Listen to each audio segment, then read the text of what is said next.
The silent language of PhDs is that you are not good enough. When you interact with almost all of PhD culture, it is a focus on all of your problems and a focus on all of the things that you get wrong, unless, of course, you're at the top of the pyramid.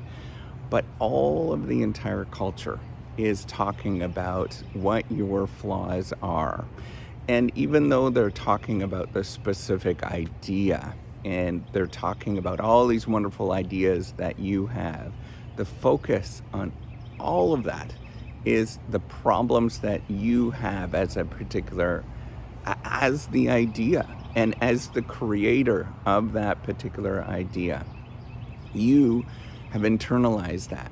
Remember, that idea is something that you dreamt up. It's a part of your life. And everybody around you is criticizing it and telling you that you are not good enough. I want you to change how you interpret that. And the way that you interpret it is just go dead inside. Think about how that is it's not reflecting on you as an individual. It's reflecting on the idea. And I know that that is impossible to take in because I can't do it either. I think about how people are criticizing, tearing it apart. And the problem is that you will send your idea and your idea will go to 3 people or 5 people and they'll say, this is terrible. And so you mash it into this particular thing and then you fix it and then you send it to someplace else, another 3 people, and they'll say the complete opposite. And why didn't you do that thing that you did before? And the truth is it's never going to be good enough. Nothing about that particular idea is ever going to be good enough to the outside world. And what you have to do is internalize and say, wait a minute, this idea actually is good enough. Who I am is good enough. What is going on is absolutely how I understand the world is good enough.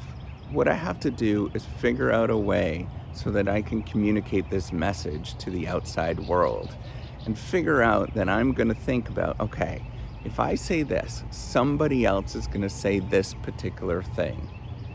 And I have to interpret it in that way. And the thing is that there's going to be a group of people, a large group of people, that will never like your ideas. They will never like them. There's nothing that you can say. They've internalized it to say, I just don't like those particular ideas and I'm never going to accept them.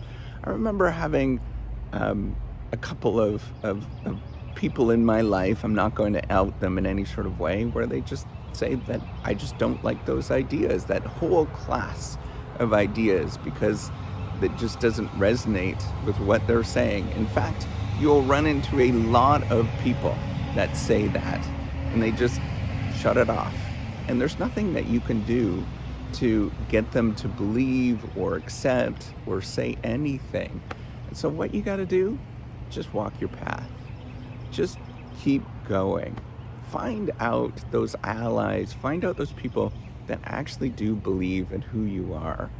And, I've been in many moments of my life throughout this journey where you don't have a lot of people that will back you. It's maybe one person, right? But you still keep taking those paths forward and you still keep walking and putting your blinders on to the outside world, right? Nobody's going to recognize it. This is the problem that's going to happen. It is a popularity contest. The whole thing is a popularity contest. Once you have a large enough following and you have a large enough status, whatever, right? You have a large enough legitimacy, whatever that's called, then the process gets easier because people start understanding. What they do is they defer to other people. And those other people will say, hey, you should pay attention to that particular story that person is saying. And then all of a sudden, all these opportunities start opening up. But how do you get to the moment where you get that? where you have this coalition of people that are surrounding you and listening to what you're saying. Frankly, there's no easy path. The easiest path is to keep going, have your blinders on, and just taking that path forward of you saying the thing that you think is important.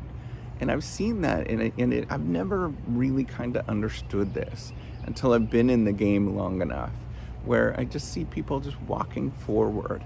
And it doesn't matter what's going on around them in different areas, but they just keep taking those steps forward.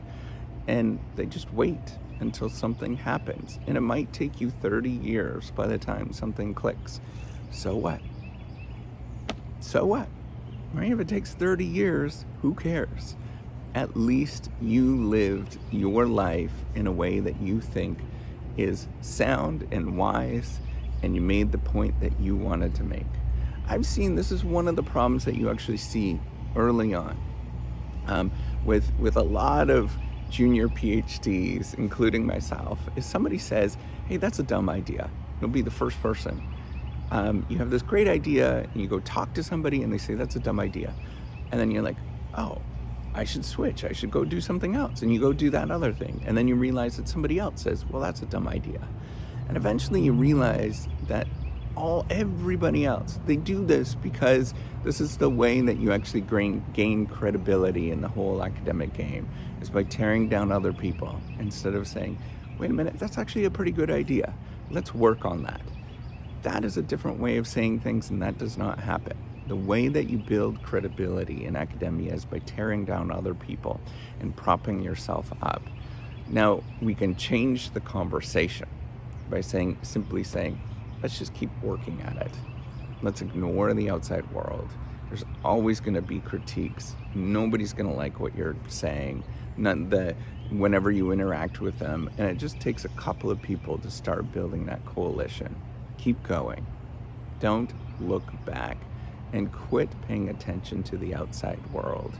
You're absorbing it too much. Take care, and have a wonderful day.